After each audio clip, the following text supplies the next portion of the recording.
గుంటూరు కోర్టులో ఒక చెక్క టేబుల్ మీద ఇట్లా కూర్చొని చూస్తున్న తీరు, భువనేశ్వర్ గారు పడ్డ శ్రమ, ఆవిడ పిచ్చిదే తిరుగుతున్నప్పుడు చూస్తున్న బాధ, ఒకగానొక్క కొడుకు తల్లిని రాజమండ్రి సెంట్రల్ జైలు బయట ఉంచి భార్య ఎక్కడుందో తెలీదు, చిన్నపిల్లాడిని వదిలేసి ఢిల్లీ వీధుల్లో పిచ్చెక్కి తిరుగుతున్నాడు. ఏం చేయాలో అర్థం కావట్లా, సపోర్ట్ లేదు. అట్లాంటప్పుడు నిలబడటం క్యారెక్టర్ సార్. అది నా క్యారెక్టర్. అది ఇంకోటి గుర్తుపెట్టుకోండి, నేను ఎప్పుడు ఎవరినైనా అపోజిషన్ ఉన్నప్పుడు ఎవరితో నేను విమర్శించాను. నా క్యారెక్టర్ అది. నేను అధికారం ఉన్నప్పుడు టీఆర్ఎస్ మీద ఎవరికి మాట్లాడేవాడిని. కేటీఆర్ గారిని కానీ, కేసీఆర్ గారిని కానీ, వైఎస్సీపీని కానీ నాకు నచ్చనాలే అనేవాడు. వాళ్ళు ఓడిపోయినాక ఎప్పుడన్నా బండ్ల కానీ ఎక్కడ మాట్లాడాను చూసుకోండి. నేను చచ్చిపోయిన పావుని పడుకున్నాటితో ఆడుకోను సార్. నా స్టైల్ అది. వేటకు దిగినప్పుడే వేటకు దిగుతా. నా స్థాయి కంటే పెద్దలతో కొట్లాడతాను నేను. నా స్టైల్ అది సార్. బాబు గారు అరెస్ట్ అని చెప్పి టీవీలో స్క్రోలింగ్ స్టార్ట్ అయినప్పుడు, బ్రేకింగ్ న్యూస్ నుంచి స్టార్ట్ అయినప్పుడు అరెస్ట్ యొక్క ప్రయాణం స్టార్ట్ అవుతుంది. అక్కడ నుంచి మీరు చూసినటువంటి ప్రయాణం, ఆ మొత్తం అరెస్ట్ వెనకాల జరిగిన తెర 50-52 రోజుల పాటు జరిగినది. ఎలా అసలు కంప్లీట్గా సిచ్యువేషన్ ఎలా సాగింది, మీ ఇన్వాల్వ్మెంట్ ఎలా ఉండింది, ఫ్యామిలీ సపోర్ట్స్ అసలు బాబు గారికి అయితే మామూలుగా దొరకలేదు. అంటే మీరు అన్నట్టుగానే లోకేష్ గారు కానీ, భువనేశ్వరి అదృష్టవంతులు సార్. సో బ్రేకింగ్ న్యూస్ TV9లో కానీ ఎక్కడైనా మీరు చూసినప్పుడు సాగినటువంటి ఇది ఒకటి, మీరు వ్యక్తిగతంగా చిందించినటువంటి విషయం, ఆ ప్రయాణం గురించి ఒక్కసారి స్పష్టంగా చెప్పాలంటే. నేను ఉదయం ఆ రోజు మామూలుగా నేను 5 నిద్రలోకి వస్తాను సార్. నిద్రలేసి వాక్కి వెళ్తాగా ఇవ్వగానే నా ఫోన్లో చంద్రబాబు గారిని అరెస్ట్ చేశారని వచ్చింది. ఇమీడియట్గా టీవీ పెట్టాను. టీవీ పెడితే నంద్యాలలో అరెస్ట్ చేయడానికి పోలీసులు వచ్చారు సార్, బస్సు దిగుతున్నారు, బస్సులో ఉన్నారు, అరెస్ట్ చేస్తారు, నోటీస్ అది ఇవ్వడానికి ఉన్నారు, అదే అంటున్నారు. నిజంగా ఈ చంద్రబాబు గారిని అరెస్ట్ చేస్తారంట, ఏందండి లెజెండరీ పర్సన్ కదా సార్, ఆయన అరెస్ట్ చేయటం ఏంటి అనుకున్నాక నేను వాక్కి వెళ్ళిపోయాను. వస్తే అరెస్ట్ చేస్తున్నారంట. నాకు ఇప్పటికీ చాలా బాధాకరమైన విషయం ఏంటంటే మరి అనొచ్చు అనకూడదు, మరి అనకపోతే కూడా నా మనసులో అది గిలిగింత ఉంటుంది. ఏదో మాట నాకు వస్తే కక్కపోతే నాకు పెద్ద ఇబ్బంది. నేను ఆయన ఇంపాసిబుల్ నంద్యాల నుంచి విజయవాడ తీసుకురావడం అది అయ్యే పని కదా అనుకున్నా సార్. నేను అక్కడ నుంచి కదిలించడమే కష్టం దాటి ప్రళయం అయిపోద్ది అనుకున్నా సార్. నేను ఒరి అమ్మ, పెద్ద ఆయన్ని అరెస్ట్ చేయటమా, సార్ను ముట్టుకోవటమా అనుకున్నాను. నేను అనుకున్నాక వస్తుంటే ఏంటిరా, ఇన్నేళ్ళు ముఖ్యమంత్రి ఎంత చేశాడు, రాష్ట్రానికి ఎంత చేశాడు, ఏంటిరా అంటే భయంతో బతున్నారా జనం అన్న చిన్న భయం స్టార్ట్ అయిపోయింది. ఎక్కడ చిన్న తీసుకొచ్చారు. నేను భగవంతుడు సాక్షిగా చెప్తున్నా సార్, వెంకటేశ్వర స్వామి దగ్గరికి వెళ్తున్నా కదా, నేను ఇప్పుడు ప్రతి మాట నిజం చెప్తున్నా సార్. వెంకటేశ్వర స్వామి పాదాల సాక్షిగా మీకు అన్ని నిజాలు చెప్తాను. వెంకటేశ్వర స్వామితో పెట్టుకుంటే ఎట్లా ఉంటుందో మీకు తెలుసు. నేను బెయిల్ వచ్చి దొరుకున్నా అదే రోజు గంటలో వస్తుంది బెయిల్ అనుకున్నా.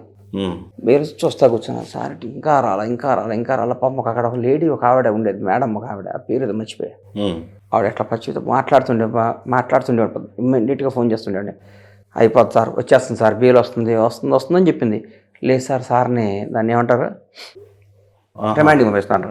రిమైండింగ్ పంపించారు ఆయన. అనుకున్నా ఒక చంద్రబాబు నాయుడు గారు లాంటాడు జైలుకి వెళ్ళటం ఏంటి సార్, దేనికి సార్, నడుచుకుంటా వెళ్ళాడు సార్. పాపం ఏమి మన స్థాయి కాదు, మనం మాట్లాడలేం, మనం ఏం చేయలేం.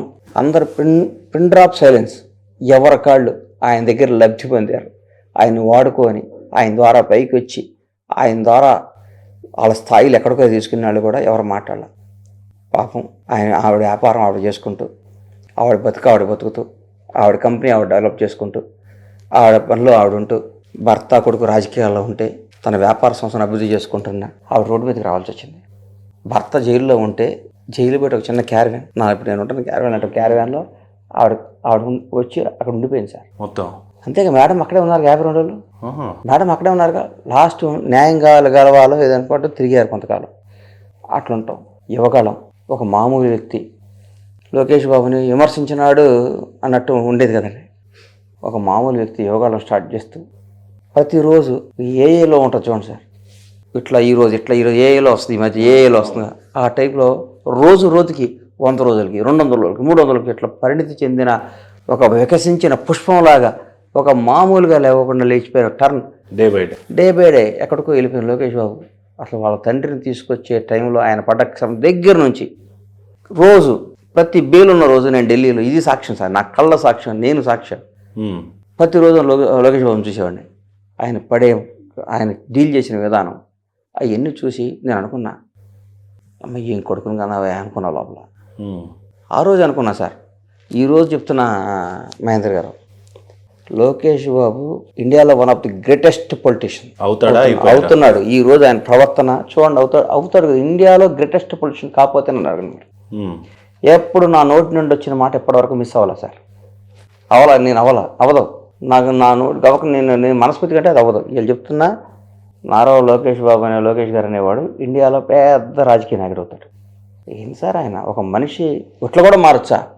అది సార్ ఆ తల్లి పెంపకం. సార్ ఆ రోజు బయటకు రావాలని నేను ఒకటోసారి ఒక 5 సార్లు వెళ్ళే సార్ సుప్రీంకోర్టుకి. బెయిల్ వస్తుంది బయట రకరకాల రూమర్స్, పిచ్చి మాటలు చెప్పడం కరెక్ట్ కాదు. ఆయన ఉండడు, ఇంకా రిమూవ్ చేసేస్తారని రకరకాల, నోటికి ఏది వస్తుంది, ఎవడు నోరే కదా సార్. అంతే కదా, దానికి నోటికి మనం మాట్లాడగల డెబిట్ కార్డు డబ్బుల్లా కట్ అవుతాయి అంటే ఎవరో నోరు మాట్లాడరు. అంతే కదా సార్. డెబిట్ కార్డు అరే మనం తప్పు మాట్లాడితే నీ అకౌంట్లోంచి 1000 రూపాయలు కట్ అవుతాయి అంటే చాలామంది తప్పు మాట్లాడరు. అబద్ధం ఆడితే నీ అకౌంట్లోంచి 1,00,000 రూపాయలు నీదేదో పోద్దని మన రూల్ పెట్టాము, అది భగవంతుడు స్కీమ్ పెట్టాడు అనుకోండి, అబద్ధాలు ఉండవు, తప్పులు ఉండవు. అంతే కదా సార్. నోటికి ఏదో వస్తుంది మాట్లాడేవాళ్ళు. నాకు కూడా భయం వేసింది సార్. ఇంకా బయటికి రాడేమో, ఇక బయటికి రావడం, వస్తే బయటికి రావడం, లోపల ఏం చేస్తారని భయపడేవాడు నేను సార్ని. ఆయన పెద్ద ఆయన కదా సార్, చాలా పెద్ద మనిషి, పెద్ద ఆయన కదా ఆయన. ఇప్పుడు అనుకున్నా, ఏడుకొండలవాడా ఇది మనుషులు చేసే పని కదా ఆయన, దయచేసి నాలాగే ప్రపంచవ్యాప్తంగా ఉన్న కోట్ల మంది ఆయన అభిమానులు అందరూ పూజలు చేశారు, ప్రతి ఒక్కళ్ళు కదిలొచ్చారు, ప్రతి ఒక్కళ్ళు మన ఇంట్లో జరిగిందిరా. ఆ 52 రోజులు ప్రతి ఇంట్లో కొన్ని కోట్ల ఇళ్లలో అర్ధాకలతో పడుకున్నారు సార్, బాధతో ఉన్నారు సార్. చాలామంది ఐటీ పిల్లలు ప్రపంచవ్యాప్తంగా జాబులు కూడా సరిగ్గా చేయాలి. ఈ 50 రోజుల్లో రాస్తారోకోలు కానీ బంధువులు కానీ బయటికి వచ్చి అప్పుడు మీ పాత్ర ఎలా ఉండింది? నా పాత్ర ఏమీ లేదు, నాకు అంత సమర్థుడిని కూడా కాదు, నేను సమర్థుడిని కూడా కాదు. పాపం ఐటీ పిల్లలు కానీ ఐటీ చాలామంది సార్ రావాలి అద్భుతంగా చేశారు సార్. నాది నేనే పాత్ర చేయలేదు సార్. నేను మళ్ళీ ఊరికే నేనే కష్టపడని ఎన్ని పిచ్చి మాటలు నేను మాట్లాడను. నాది ఏ పాత్ర లేదు. దేవుడిని నమ్ముకున్నారు. దేవుడిని మనం అంతకంటే ఏం చేయగలుగుతాం సార్? అంతకంటే నేనేం చేయలేను కదా సార్. నాకు అంత దమ్ము లేదు, అంత సామర్థ్యత లేదు, అంత స్టామినా లేదు, అంత పవర్ లేదు నాకు. నేనేం చేయగలుగుతాను? భగవంతుడు నువ్వే కాపాడు సార్ని. భువనేశ్వర్ గారు చల్లగా ఉండాలి, ఆ కుటుంబం బాగుండాలి, రాష్ట్రానికి అవసరం, దేశానికి అవసరం. ఒకటి మాత్రం అన్న, ఒకరోజు కేవీఆర్ పార్క్లో బయటకు వచ్చాను, వాక్ చేసి వస్తే కుర్రాళ్ళు అందరూ ఒక 25 మంది 30 మంది తీసుకొచ్చి మైకులు పెట్టారు. అప్పుడే ఆ రోజు బుధవారం, బాగా గుర్తు నాకు. ఎందుకంటే మా దగ్గర పార్క్లో వినాయకుడు ఉంటాడు, ఒక బొట్టు పెట్టుకొని బయటకు వస్తే, సార్ చంద్రబాబు అరెస్ట్ మీద మీరేమంటున్నారు సార్ అని. నాకు ఎక్కడో గాలిద్ది, నాకు వచ్చి ఏందయ్య అరెస్ట్? ఇక్కడ కేబీఆర్ పార్క్ దగ్గరను అవుటర్ రింగ్ రోడ్లలో గచ్చిబౌలి మన ఈ ట్రైనుల్లో చేస్తే, అమెరికాలో కాదు, రండి అందరూ ఊళ్ళకి రండి, మీ సొంతూళ్ళకి రండి, మీ బొడ్రాయి దగ్గర కూర్చోండి, మీరు మాట్లాడండి, ధర్నాలు చేయండి. కరోనా వస్తే 2 ఏళ్ళు మనం అందరం ఖాళీగా కూర్చోలేదా? కరోనా వస్తే జాబులు చేసామా? కరోనా వస్తే 50% పీపుల్ సగం శాలరీ కూడా ఇచ్చారు. చీనాలు కూడా ఉన్నారు చరిత్రలో. ఒక నెల రోజులు మన సార్కి సంవత్సరం చేయలేమా? ఈయన వల్లే కదా సార్. చిన్న మా విలేజెస్లో, మా ప్రాపర్ గుంటూరు దగ్గర కదా, మా విలేజెస్లో చాలామంది 2 బర్రెలను పెట్టుకొని పొన్నూరు గుంటూరు వచ్చి పాలు వండుకొని చిన్న అమ్ముకుంటా పిల్లల్ని ట్యూషన్ చదివించి, ఈ శ్రీ చైతన్య లాంటి స్కూళ్ళల్లో అట్లా ఇట్లా చదివించి వాళ్ళకి ర్యాంకులు కూడా రాత్రి వాళ్ళు ట్యూషన్ చెప్పి చదివించి వాళ్ళు కొట్టడం, అమెరికా వెళ్ళిపోవడం, లైఫ్ సెటిల్ అయిపోవడం, బ్రహ్మాండంగా బతకడం. కొన్ని ఒక 10-15 ఏళ్ళు ఒక ఉధృతంగా జరిగిందండి. ఈరోజు అమెరికాలో కోట్లు సంపాదించే పిల్లలందరూ కూడా ఎంతో అద్భుతంగా సెటిల్ అయ్యి ఊహించాల. ఫ్లైట్లు ఎక్కుతామని కానీ, ఈ లగ్జరీ లైఫ్ అనిపిస్తామని కానీ, ఇంత అద్భుతంగా బతుకుతామని ఊహించిన వాళ్ళందరూ కూడా చిన్న కుటుంబాల నుంచి వచ్చి కూడా ఇతర దేశాల ప్రపంచవ్యాప్తంగా అద్భుతంగా బతున్నారంటే దానికి చంద్రబాబు గారే కారణమని నాకు బలమైన నమ్మకం సార్. అందరి నిరసనలు ఒక వ్యక్తిలో ఉంటే మీరు మాత్రమే సంకల్పయాత్ర చేయాలని రాష్ట్రంలో ఎవరు చేయని విధంగా మీ ఇంటి గడుపు నుంచి చేయమంటారు మహేంద్ర గారు? అది నా మొక్కది. ఏం చేసినా ఎందుకు ఇట్లా విచిత్రంగా? అది మరి దేవుడు నాకు కల్పించిన అవకాశమేమో నాకు తెలియదు. నేను నిజంగా మాట్లాడితే కాంట్రవర్సీలలో స్టేట్మెంట్స్ ఇస్తే గట్టి స్టేట్మెంట్ ఇస్తారు. ఈ రోజు ఇది ఎలా ఉంది అని అంటే రాష్ట్రంలో ఎవరు చేయరు బండ్ల గణేష్ చేసే విధంగా అన్నట్టుగా ఇది ఉంది. సంకల్పయాత్ర యొక్క నిశ్చయం చేసుకున్నారు, బాగుంది. యాత్ర కొనసాగింపు బాగానే ఉంది, ఖచ్చితంగా చేశారు. ఈ రోజు 8వ రోజు అనుకుంటా, ఐఎమ్ నాట్ రాంగ్. 8వ రోజు ప్రయాణం ఎట్లా సాగుతుంది, నిశ్చయించుకున్న రోజు ఎలా ఉంది, ఇప్పుడు ఎలా ఉంది? గడప నుంచి స్టార్ట్ అయ్యారు, మధ్యలో ఉన్నారు, స్వామివారి పాదాలు బ్రహ్మాండంగా దగ్గరికి ఇంకా 12 రోజులు చేసి స్వామివారి మెట్టు ముట్టుకొని ముద్దు పెట్టుకుంటాం, అంతే. బ్రహ్మాండంగా చేస్తా, డౌట్ లేదు. ఎందుకంటే మొక్కుతున్నాం కదా సార్ కోసం. అవును. 8 రోజుల ఈ యాత్ర యొక్క అనుభూతి ఎలా ఉంది? చాలా బాగుంది సార్. అంటే ఏదో సైలెంట్ గా నేను వెళ్తా ఉంటే ఏంట్రా నాయన అని ఏమైనా అనుకున్నారా? జనం వస్తారు, ఇవన్నీ ఊహించలేదు సార్. అంత ముందు రోజు అది అది ఉండేది కదా, ఛార్జీ పిట్ ఉండేది కదా, దాన్ని రోజు ఇంట్లో పడుకొని 1 వీక్ ముందు వచ్చేవాడిని. తిరుపతి ఎన్ని రోజులు నడవచ్చు, మనం ఏమేమి జాగ్రత్తలు తీసుకోవాలి, అవన్నీ ఊరికి చూసేవాడిని. అంటే లోపల చిన్న భయం ఏంటంటే, భయం అంటే మనం చేయకపోతే తప్పైపోతాం కదా సార్. అంతే కదా. మొదలుపెట్టి మీకు తెలియదు ఏముంది, మనం చెయ్యాలి. నేను ఇంట్లో చెప్పాను, నేను రోజుకి 25 కిలోమీటర్లు నడుస్తున్నాను, ఒక 5 రోజులు ఎక్కువ కావచ్చు, కానీ స్వామివారి పాదాలు ముట్టుకొని ఏడుకొండల స్వామిని టచ్ చేసి ఇంటికి వస్తా. తీర్చాల్సిందే మొక్కు, సమస్య లేదు. అసలే కరోనా సమయంలో మీ హెల్త్ బాగాలేదు, 3 సార్లు వచ్చేసారు. 3 సార్లు అప్పుడే చావు బతుకులు ఇవన్నీ చాలా న్యూస్లు విన్నట్టుగా కొంత టాక్ మీ ఫ్రెండ్ సర్కిల్. అనారోగ్యం ఉంది.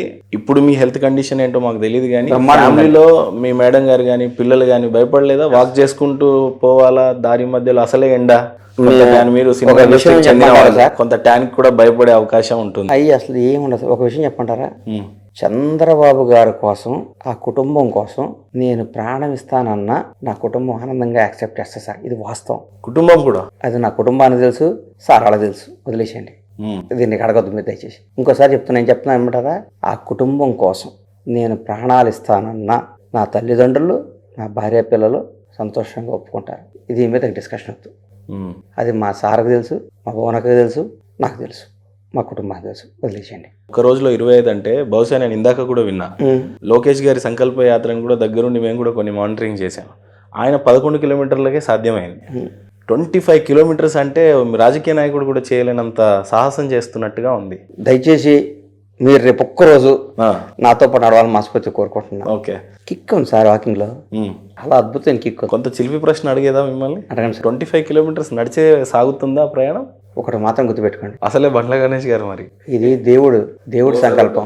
ఒక్క అడుగు తప్పుడు పడ్డా ఈ ప్రయాణంలో నేను సర్వనాశనం అయిపోతాను. అయ్య బాబోయ్, అంత నిష్టుంది. అయితే మొదలుపెట్టిన రోజు నుంచి కొండకి వెళ్ళే రోజు వరకు నేను నాన్ వెజ్ లేకుండా బతకలేను. అయ్యప్ప మాల వేసుకున్నప్పుడు తప్ప. నాకు శనివారాలు కూడా ఉండేవాడు కాదు, నాన్ వెజ్ ముట్టుకోవాలా, ఏమి తినలా, నడుస్తున్నా. దేవుడి సంకల్పం సరిది. ఎవరితో అయినా గేమ్స్ ఆడొచ్చు, 7 గంటల వాడితో గేమ్స్ ఆడకూడదు. ఒక్క అడుగు తప్పు పడ్డా నేను సర్వనాశనం అయిపోతాను. అది వాస్తవం. బండ్ల గణేష్ గారి భక్తి ప్రయాణం ఎలా ఉంటుంది యూజువల్లీ? నేను ఎప్పుడైతే దేవుడిని నమ్ముతా సార్, దేవుడిని నమ్ముతారు, విపరీతంగా నమ్ముతా. నాకు ఎవరైనా తెలియనాడు ఎదురొస్తే కూడా భయపడతాను. నాకు అంత సెంటిమెంట్స్, విపరీతమైన సెంటిమెంట్. నేను విపరీతంగా నమ్ముతాను. నేను ఆల్మోస్ట్ ప్రతిరోజు గుడికి వెళ్తాను. నేను వెళ్ళిపోయి నా కుటుంబంలో ఎవరో ఒక టెంపుల్కి వెళ్తారు. మేము మా దేవుని నమ్ముకున్న కుటుంబం, మేము భక్తి. మా ప్రాపర్ దగ్గర కాకాడని ఉంటుంది. మేము బేసిక్గా మేము శివభక్తులమి. శివుడిని మేము మా ఇంటి దేవుడిగా పూజిస్తాం. అందుకని మా అన్ని పరమేశ్వర ఆయన ఉంటాయి.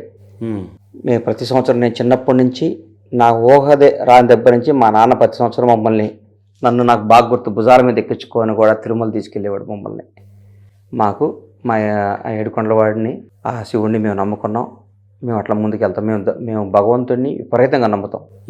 మా ఇంట్లో ప్రతి సంవత్సరం అన్ని పూజలు చేస్తాం, అన్ని హోమాలు చేస్తాం. ఎందుకంటే మాకు దైవత్వం మీద మాకు అంత నమ్మకం. దేవుడి విషయంలో మాకు తెలిసి ఇప్పటివరకు ఏ తప్పు చేయలేదు సార్. ఒక పక్క మీరు ఎంతగానో ప్రేమించేటువంటి రాజకీయ నాయకుడు అనొచ్చు, సినిమా హీరో అనొచ్చు, పవన్ కళ్యాణ్ గారి గురించి మాట్లాడిన అయితే ఈ మధ్య కాలంలో ఎప్పుడు చూడని విధంగా చాలా మాలల్లో కనిపిస్తున్నాడు. ఏదో ఒక మాలల్లో ఎక్కువగా కనపడుతున్నాడు. ఈవెన్ ఆయన డిప్యూటీ చీఫ్ మినిస్టర్గా అయిన తర్వాత కూడా ధర్మం పట్ల ఆయన మాట్లాడుతున్నటువంటి స్టేట్మెంట్స్, భక్తి పట్ల ఆయన చూపిస్తున్నటువంటి శ్రద్ధ, డిప్యూటీ సీఎం ఉండి కూడా కొండగట్టు ఆంజనేయ స్వామికి మొన్న ఆయన రాష్ట్రం కాకపోయినా 30 కోట్లు అక్కడ శాంక్షన్ చేయడం చూసాను చిన్నప్పటి నుంచి. సో ధర్మం గురించి ఇంత స్ట్రాంగ్గా మాట్లాడే మీ హీరో గారు, మా హీరో గారు అందరూ సనాతన ధర్మం ఒక టాపిక్ నాకు తెలిసి ఈ మధ్య కాలంలో బాబు గారు కూడా మాట్లాడారు అక్కడక్కడ, కానీ పవన్ కళ్యాణ్ గారు మాత్రం విస్తృతంగా మాట్లాడుతూ ఉన్నారు.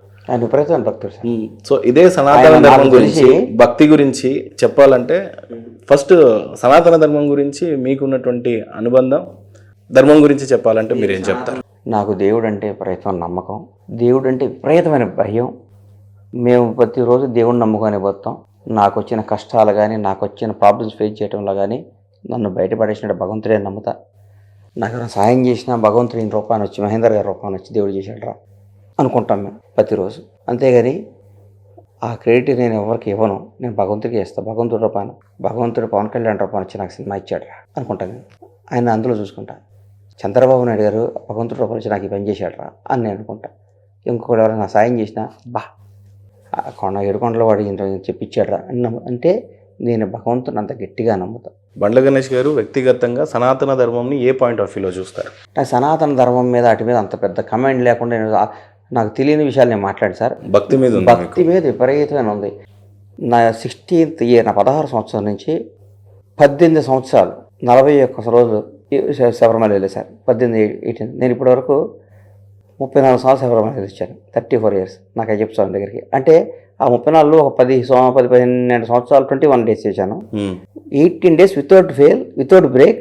41 days 18 సంవత్సరాలు వేసాను సార్. 16వ సంవత్సరం నుంచి మేము అంత బాగా పూజ చేస్తాం. మా మదర్ ఈ రోజుకి కూడా మా ఇంట్లో పూజలన్నీ ఏదాకా పచ్చి మంచిగా తాగుతాం. నా తల్లి, మా అమ్మకి 70 సంవత్సరాల వయసు ఉంటుంది. ఈ రోజు కూడా నేను గొడవ చేస్తాను, అమ్మాయి తిని స్నానం చేయమ్మా ప్లీజ్ అని అడుగుతాను. ఇప్పుడు ఓపిక ఉంది కదా, నేను పూజ అయినాకే చేస్తానంటది. మా ఇంట్లో ఉదయం 6 మా అన్నిళ్ళల్లో పూజలు అయిపోవాలి మాకు. మేము అంత నమ్ముకుంటాం దేవుడిని.